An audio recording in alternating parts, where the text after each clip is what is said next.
Hai teman-teman, jumpa lagi bersama saya di channel Bill Lobster Farm.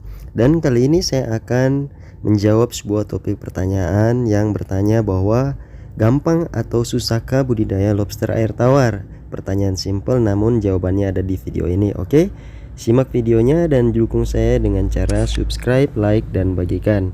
Simak videonya berikut ini.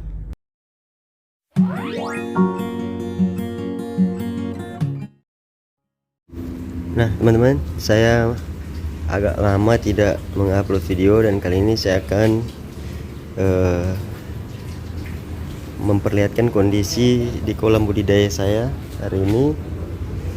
Jadi kolam pembesaran saya untuk 1 inci itu sekarang saya gunakan untuk kolam indukan. Di sini ada banyak indukan saya juga, begitu juga di kolam indoor saya. Dan di sini semua bibit saya yang ukuran 1 inci, 2 inci, 2 inci up, bahkan 3 inci saya gabung semuanya di kolam ini. Sini ada cukup banyak teman-teman, ada ribuan ekor. Semuanya saya kumpulkan dan saya besarkan di sini. Dan di sini semua saya besarkan teman-teman, dan nampak memang ada banyak yang molting lagi. Kemudian di sini kolam indukan saya juga pemijahan. Dan saat ini saya sedang top up air atau mengganti air separuh di kolam indukan ini. Di sini ada sekitar 100-an ekor indukan 4 inci. Dan ini saya melakukan water change. Ini ada yang keluar, saya sedot menggunakan pompa dan ada air baru yang masuk. Mungkin saya lakukan proses ini selama 1 jam sehingga airnya menjadi ganti, namun tidak drastis mengubah situasi kondisi air di dalam kolam ini. Seperti itu teman-teman update saya. Kemudian saya sudah menemukan lagi di dalam kolam ini red clarky saya sudah bertelur, ada 4 lagi. Semuanya saya rami di sini di kolam ini. Jadi di dalam kolam ini ada 4 red clarky yang sedang gendong telur teman-teman. Ada 4 ekor akan saya tetaskan di kolam ini.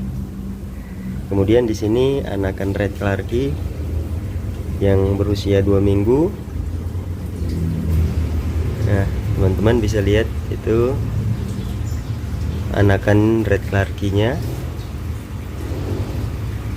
Nah ini sudah lumayan cukup besar. Nah teman-teman, kali ini topik yang akan saya bahas adalah menjawab pertanyaan sederhana dari beberapa teman-teman yang bertanya, budidaya lobster air tawar itu gampang atau susah? Nah, budidaya lobster air tawar gampang atau susah? Ini pertanyaan sebenarnya sangat simpel atau sangat sederhana, tetapi juga menjawabnya menjadi sulit begitu.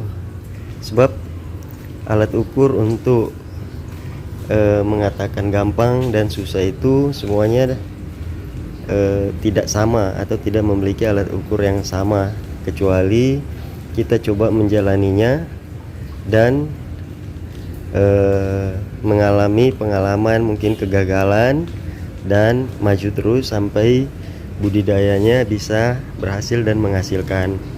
Nah kalau ditanya gampang ataupun susah, mungkin saya pun sejak awal memulai itu pasti merasakan susah, dalam artian kegagalan demi kegagalan, atau mungkin memulainya dengan banyak indukan yang mati. Itu rasanya menjadi budidaya lobster air tawar itu menjadi sangat susah atau sulit, karena terkadang kita sudah buat sedemikian, kolam sedemikian baik, sistem aerasi, sistem kolam, kemudian filtrasi, bahkan air kelihatannya sudah jernih, toh tetap juga ada yang mati. Sehingga secara matematika atau secara rumus secara nalar dan secara ilmiah kita sulit menemukan jawabannya. Ada apa? Kenapa bisa mati? Nah, jadi seperti itu teman-teman. Ketika kita mengawalinya dengan pengalaman yang mungkin pahit atau mengalami banyak kematian atau kegagalan, ya pasti kita akan menjawabnya bahwa budidaya lobster air tawar itu adalah sulit untuk dilakukan. Namun ketika kita terus berusaha, berjuang, belajar, bahkan mencari referensi yang baik soal budidaya lobster air tawar, saya yakin kita akan menemukan formulasinya, bagaimana teknik budidaya, bagaimana cara budidaya lobster air tawar yang baik. Yang itulah semuanya saya coba bagikan kepada teman-teman semua dalam video-video YouTube saya, seperti itu. Nah, terus kalau ditanya atau ada yang menjawab mudah, ya saya yakin bahwa budidaya lobster air tawar ketika kita sudah berusaha dan prosesnya berjalan dengan baik atau lancar, tidak ada kematian lagi, kemudian kita sudah bisa menikmati hasilnya, ada yang bertelur, kita bisa mendapatkan burayak.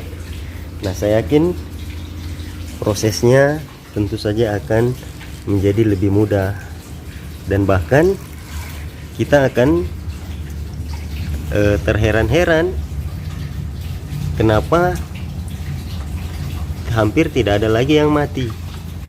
Jadi teman-teman, kesimpulannya adalah budidaya lobster air tawar itu ketika Anda lebih dahulu menguasai atau mempelajari berdasarkan pengalaman ataupun teori-teori ilmiah lainnya tentang budidaya lobster air tawar, kemudian Anda mempraktekannya, itu akan menjadi lebih mudah. Yang pertama, hal-hal yang harus diperhatikan adalah bagaimana penyiapan kolam, penyiapan air, penyiapan sistem filtrasi, penyiapan sistem aerasi, dan paling penting adalah penentuan bibit ataupun indukan yang Anda pelihara. Itu yang menjadi poin penting untuk bagaimana suksesnya atau mudahnya memulai budidaya lobster air tawar. Dan yang paling penting juga adalah faktor bibit yang Anda ambil atau Anda gunakan sebagai awal Anda untuk budidaya. Itu juga menjadi hal yang penting, dari mana Anda mengambilnya dan kualitasnya seperti apa. Tentu saja dengan melihat indukan-indukan atau bibit yang sehat serta bebas daripada penyakit, seperti itu teman-teman. Dan semua itu bisa teridentifikasi lebih awal kalau Anda ingin memulai budidaya lobster air tawar, sehingga dengan memperhatikan berbagai hal tersebut, saya yakin Anda bisa melaluinya dengan mudah untuk budidaya lobster air tawar. Karena kalau sudah menjalaninya dan berhasil, ada yang bertelur kemudian mendapatkan burayak, saya yakin sistem Anda akan berotasi terus-menerus, bahkan sangat mudah untuk Anda jalani. Seperti itu teman-teman, kesimpulan dari pertanyaan mudah atau gampang atau susahkah budidaya lobster air tawar. Seperti itu kesimpulan dari saya. Oke teman-teman, mungkin ini saja video saya kali ini. Sekali lagi dukung saya dengan cara subscribe, like, dan bagikan agar saya bisa semangat untuk membuat konten-konten terkait budidaya lobster air tawar selanjutnya. Oke teman-teman, salam sehat semua, salam capit. Semoga kita diberkahi dari setiap upaya dan usaha kita. Terima kasih, sampai jumpa.